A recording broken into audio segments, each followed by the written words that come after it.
ओम श्री हनुमते नमः. मित्रांनो, तुम्ही नवीन असाल तर माझ्या गॉड इज ग्रेट या चॅनलला सबस्क्राईब करा.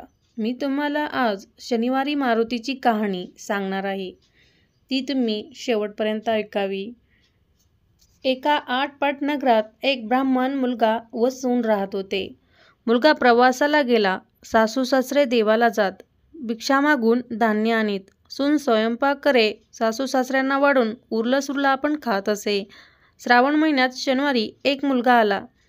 बाई, मला नाहू माकू घाला. बाबा, घरामध्ये तेल नाही, तुला नाहू कशानं घालू?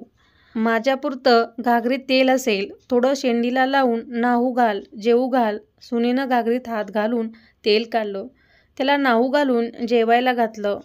उरलं सुरलं आपण खाल्लं. असे 4 शनिवार झाले.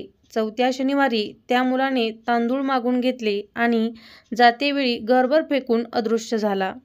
इकडे घराचा वाडा झाला. गोठा गुरांना भरला, धान्यांच्या कोठ्या भरल्या. दासदासी आल्या, सासू सासरे देवाहून आले तर घर काही ओळखेना. वाडा कोणाचा? सून दारात आरती घेऊन पुढे आली. मामांजी, सासूबाई, इकडे या. अगं, तू कोणाच्या घरात आली आहेस? तिनं सर्व हकीकत सांगितली व म्हणाली, तुम्ही चुकाल म्हणून मी दारात उभी राहिली आहे.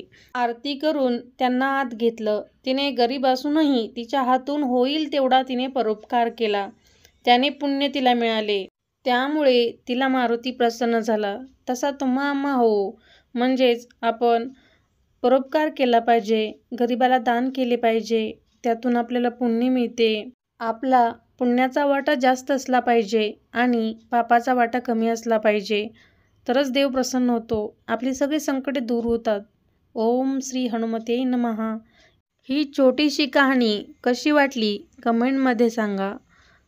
कमेंटमध्ये ओम श्री हनुमते नमः असे लिहा. आणि नवीन असाल तर चॅनलला लाईक आणि सबस्क्राईब करा.